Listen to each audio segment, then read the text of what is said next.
Hello, আসসালামু আলাইকুম। আমরা যেহেতু প্রতিদিন YouTube এ প্রচুর সময় কাটাই, বর্তমানে যেকোনো ধরনের মানুষের জন্য, যেকোনো পেশাজীবী প্রত্যেকের জন্যই YouTube এটা জীবনের একটা গুরুত্বপূর্ণ অংশ হয়ে গেছে। আজকে দেখব কিভাবে আরো ভালোভাবে YouTube আমরা ব্যবহার করতে পারি। তার জন্য এই যে একটা ভিডিও চালু করতেছি। এই যে ভিডিওটা আপনারা হয়তো দেখবেন যে কিছুটা গোলা বা ইমেজ কোয়ালিটি একটু কম্প্রোমাইজ করা আছে। তো আমরা এখানে সেটিংস এ গিয়ে ১ম এ যে দেখতেছেন আমার এখানে সেট করা আছে ডাটা সেভার কোয়ালিটিতে। এখানে ক্লিক করতেছি। এখানে ক্লিক করে আমরা চাইলে এখান থেকে হায়ার পিকচার কোয়ালিটি দিতে পারি অথবা অটোমেটিক দিতে পারি। এখন আমি যেতেছি অ্যাডভান্স। অ্যাডভান্স এ গিয়ে আমার ইচ্ছামত এখান থেকে আমি যে কোন কোয়ালিটির ভিডিও দেখা দরকার সেটা এখান থেকে সেট করতে পারবো। যদি আমাদের ভিডিওটা এমন হয় যে এটা ওয়াজ মাহফিল বা কোনো লেকচার অর্থাৎ আমরা শুধু শুনবো ভিডিওটা। ঐরকম হলে আমরা অবশ্যই এখানে একদম কম যেটা আছে 144 এটা দিয়ে রাখলে আমাদের ভিডিওটা স্মুথলি চলবে। যারা রাউটার ব্যবহার করি তাদের ক্ষেত্রেও নেটওয়ার্কের উপর প্রেশারটা কমবে। আর যারা এমবি কিনে ব্যবহার করি মোবাইল অপারেটরের অনেক কম এমবি খরচ হবে যদি আমরা কম কোয়ালিটির ভিডিও দেখি এখান থেকে। আর যদি দেখি যে না আমাদের ছবিটা পরিষ্কারভাবে দেখা যাওয়া প্রয়োজন বা কি দেখাচ্ছে ওটা ভালোভাবে বোঝা যাচ্ছে না। ওই সময় আমরা এখান থেকে হায়ার কোয়ালিটি সিলেক্ট করে দিতে পারি। দেখতেছেন চালু করার পর ২-১ সেকেন্ডের মধ্যেই পিকচার কোয়ালিটি পরিষ্কার হয়ে গেছে।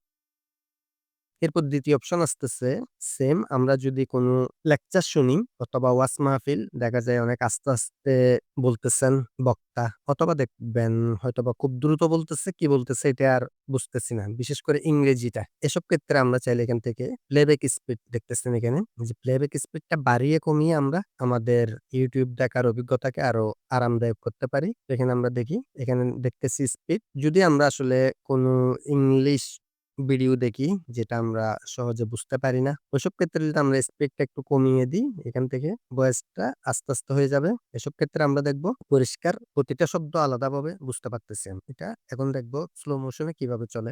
যে রিপোর্টটা আমরা দেখতেছি এভাবে চলবে। আর যদি আমরা স্পিড বাড়িয়ে দিই, যেখান থেকে আমি 1.5 এ দিচ্ছি, আপনারা চাইলে 1.25 এ দিতে পারেন। তো দেখা যাক এখন কিরকম হয়। ক্লিক করব।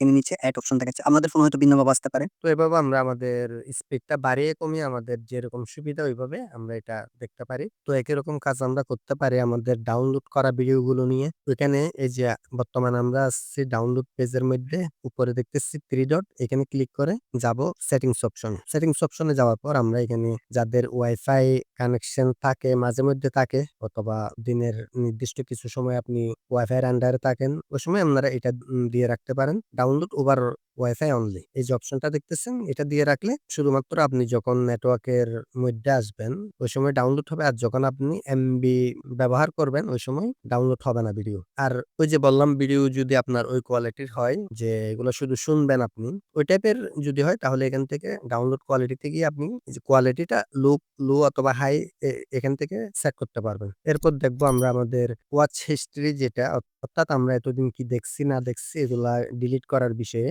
এটার জন্য আমাদের আসতে হবে একদম নিচে এখানে দেখতেছেন ইউ লেখা। এই যে ইউ লেখায় ক্লিক করে ইউ লেখায় ক্লিক করার পর আমরা ঢুকছি যে পেজে এখান থেকে আমাদের যেতে হবে উপরে এই যে গিয়ার অপশন আছে এই জায়গায় গিয়ারে ক্লিক করে আমরা দেখতেছি এখানে ম্যানেজ অল হিস্ট্রি এটাতে ক্লিক করলে এখানে দেখতেছি ডিলিট। এখানে ডিলিট অপশনে ক্লিক করব। ডিলিট অপশনে ক্লিক করার পর ডিলিট টুডে আমরা যদি শুধু আজকেরটা ডিলিট করতে চাই তাহলে ডিলিট টুডে আদারওয়াইজ এখানে ডিলিট কাস্টম রেঞ্জ অথবা ডিলিট অল টাইম প্রেস করলে আমাদের পুরা হিস্ট্রিটা ডিলিট হয়ে যাবে। যদি ভিডিও ভালো লাগে এবং এরকম ভিডিও আরও পেতে চান তাহলে লাইক, কমেন্ট, সাবস্ক্রাইব করতে পারেন।